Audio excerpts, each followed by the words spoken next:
Bonjour à tous, j'espère que vous allez bien et on se retrouve pour la troisième vidéo de cette chaîne YouTube. Cette fois-ci on va pas parler de films, pour mon plus grand plaisir on va parler série et pas n'importe quelle série, on va parler de la série tendance de Netflix, la dernière sortie du moment. Le drama, la série coréenne Squid Game que j'ai énormément aimé, qui a été, je m'étais pas du tout renseignée dessus, j'ai juste vu apparaître sur mes sorties Netflix, je l'ai regardé d'une traite quasiment. J'ai adoré et j'avais vraiment envie d'en parler avec vous, donc on parle de ça juste après le jingle.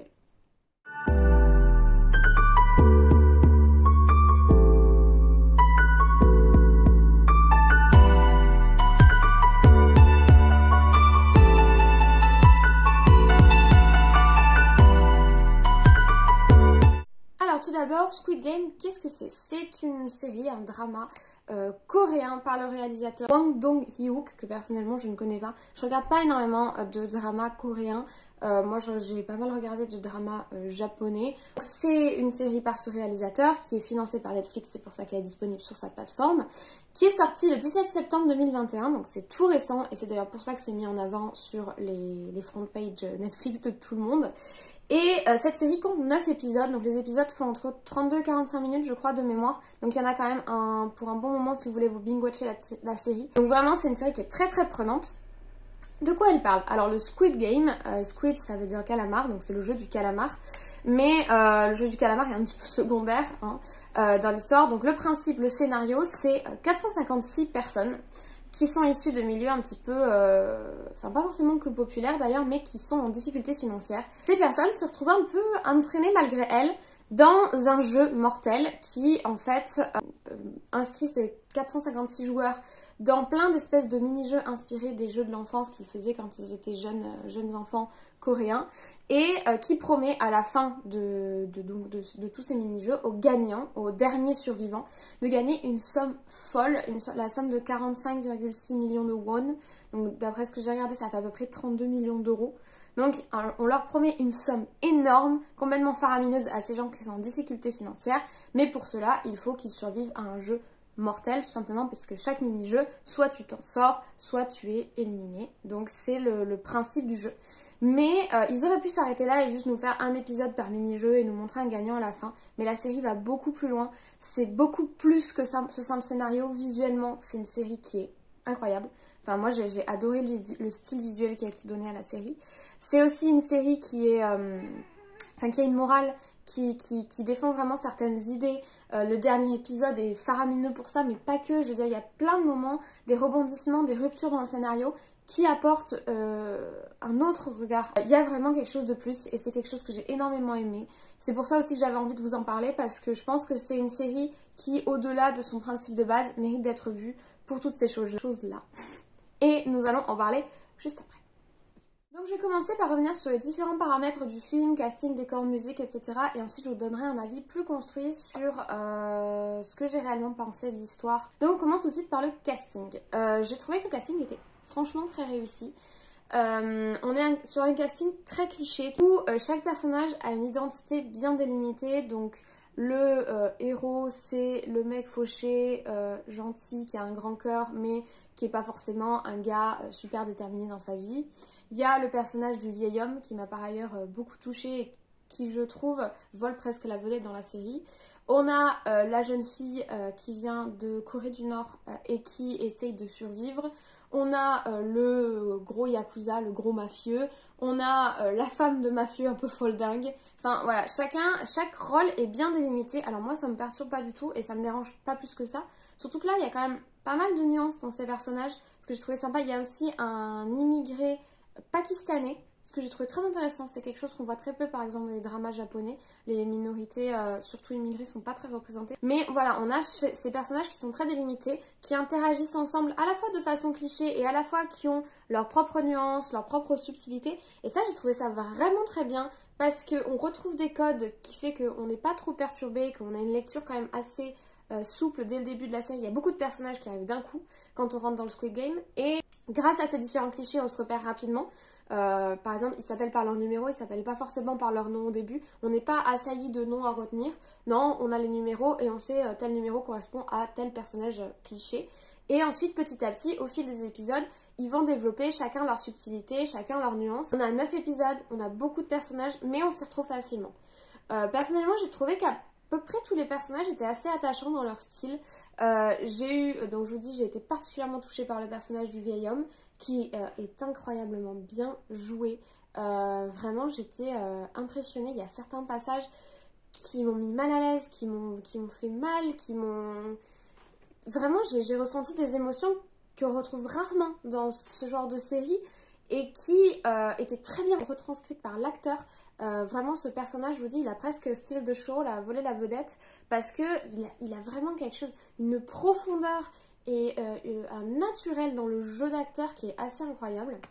Le héros attachant sans plus, personnellement, je ne m'y suis pas retrouvée non plus. La femme un petit peu délinquante, un petit peu yakuza, moi personnellement, elle m'a fait mourir de rire sur les 3-4 premiers épisodes. Quand je la voyais, j'étais en mode ah super, on va rigoler, on va s'éclater, elle est trop fun.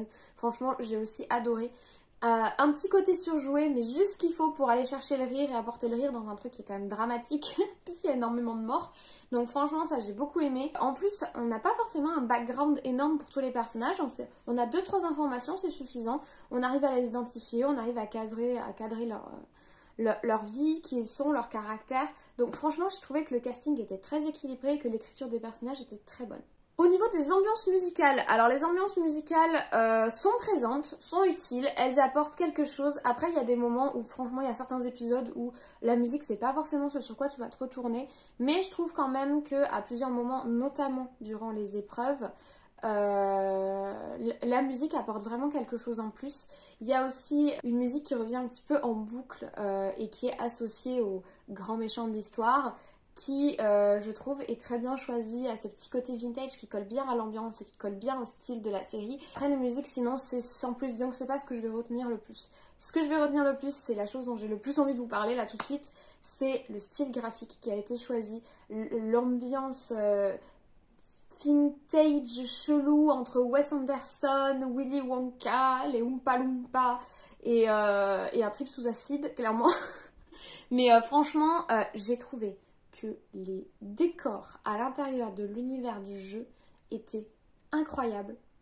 À la fois, t'as l'impression que c'est un peu du déjà vu, je vous dis, parce que c'est des styles qu'on peut trouver dans d'autres trucs, et à la fois c'est unique comme proposition, c'est perché, c'est coloré, il y a ce côté enfantin, malsain, parce qu'il faut savoir que les jeux d'enfants tournés d'une certaine façon peuvent avoir un côté super malsain, et là il y a ce côté enfantin malsain qui est méga présent. Petite déception par contre, je trouvais que le style coloré, bonbon, malsain, chelou, Wes Anderson, ce que vous voulez, était génial jusqu'à ce qu'on arrive à peu près au 5e, 6e épisode et où apparaît un nouveau groupe de personnages qu'on appellera entre nous les élites. Je ne veux pas vous en dire plus, donc on va dire ça, les élites. Et là par contre, j'ai trouvé que le style associé à ce groupe de personnages, l'ambiance visuelle associée à ce groupe de personnages était hyper décevante.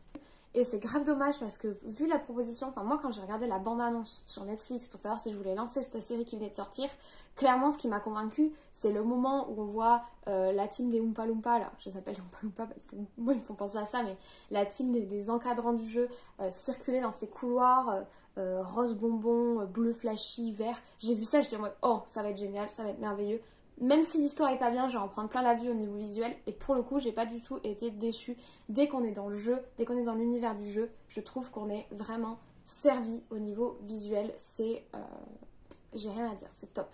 On passe à la seconde et dernière partie de cet avis. On va plus parler de l'histoire et des fameux messages dont je vous ai parlé. Je vais commencer juste en disant que j'ai trouvé l'histoire vraiment géniale. Je suis passée par plein de panels d'émotions. Le dernier épisode est phénoménal. Moi, je trouve que je m'attendais pas du tout à cette conclusion de la série. Je trouve que le dernier épisode est... Enfin, j'étais collée à mon siège, collée à mon écran. Là, pour le coup, j'aurais pas pu arrêter, j'aurais pas pu mettre en pause, fatigue ou pas fatigue, repas, travail, non. C'est-à-dire que j'étais vraiment collée et je voulais absolument savoir. Et je trouve que ce dernier épisode, c'est vraiment une apothéose qui n'est pas forcément dans la même ambiance que le reste, mais qui conclut extrêmement bien la série. Donc, rien que ça, c'était génial. Mais même le reste du temps... On a différentes phases, on a des petits flashbacks, on a des moments dans le jeu qui sont plus ou moins en haut level d'émotion. On a chaque personnage qui apporte du rire, qui apporte de la tristesse, qui apporte de l'attendrissement, qui apporte du malaise. Enfin, j'ai trouvé ça très bien équilibré au niveau des émotions ressenties, au niveau des émotions transmises. Franchement, je suis assez impressionnée par l'écriture. En plus, c'est assez original. C'est pas non plus, je veux dire, le coup du jeu mortel, c'est quelque chose qu'on connaît. Il y a Battle Royale qui existe depuis toujours et qui a même inspiré Hunger Games. Cette notion d'espèce de jeu grandeur nature un peu mortel. Donc c'est une thématique qui revient, mais là je trouve qu'elle a été traitée encore d'une autre façon, que je trouve intéressante, où on a quand même des réponses à nos questions. On a le personnage du policier qui nous permet d'en plus de voir le jeu en tant que joueur. Il cherche des réponses à ces questions et lui aussi il apporte un autre rythme à la série. Donc franchement, je trouve que c'est vraiment très bien écrit au niveau de l'histoire, très bien équilibré, tu t'ennuies pas. Et c'est pas que de la violence en fait. On te vend un jeu super violent avec des gens qui meurent, mais en fait c'est complètement secondaire.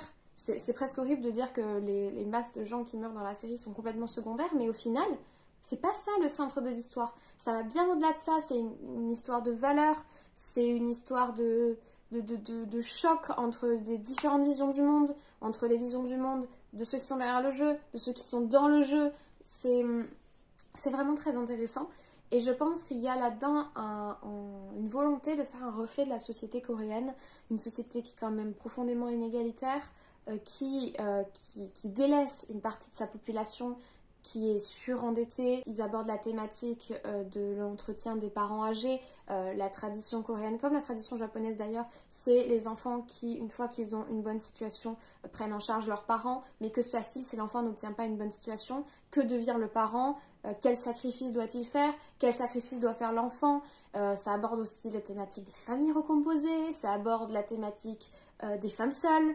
Enfin, franchement, je trouve que ça balaye un très grand panel de problématiques de la société coréenne, même celui qui réussit et qui se retrouve quand même mis en échec par l'endettement, par les difficultés de la vie dans le monde de la finance. On a évidemment la mafia qui est évoquée. Donc franchement, je trouve que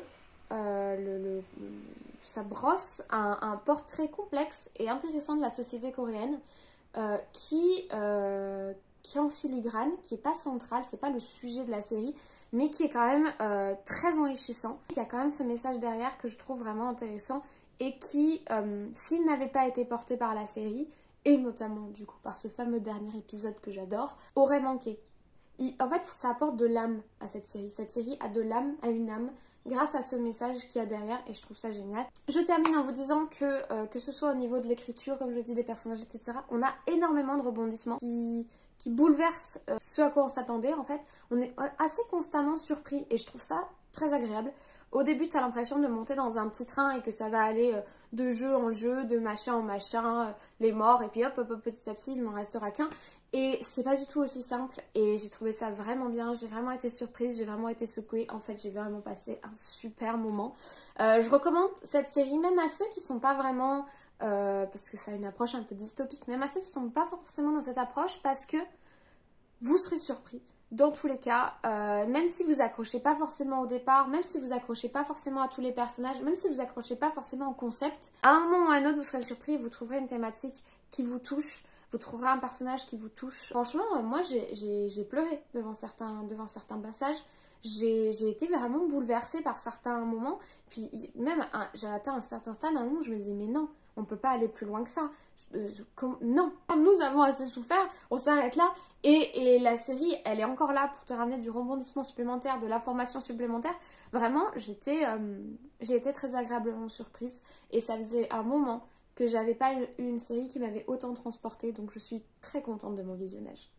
Voilà, c'était mon avis sur Squid Game. Surtout, n'hésitez pas à me donner le vôtre en commentaire, à me faire des retours sur mon montage, sur comment je parle, ce qui pourrait m'aider à m'améliorer. Moi, je prends énormément plaisir à vous filmer ces petits avis. C'était quelque chose que je faisais déjà sur Instagram, mais sur Instagram, les avis ne restent pas, donc forcément, en les faisant en story, il reste que 24 heures. Et bah, si vous n'avez pas encore vu la série ou si vous voulez vous regarder ça plus tard, bah, on peut pas y revenir.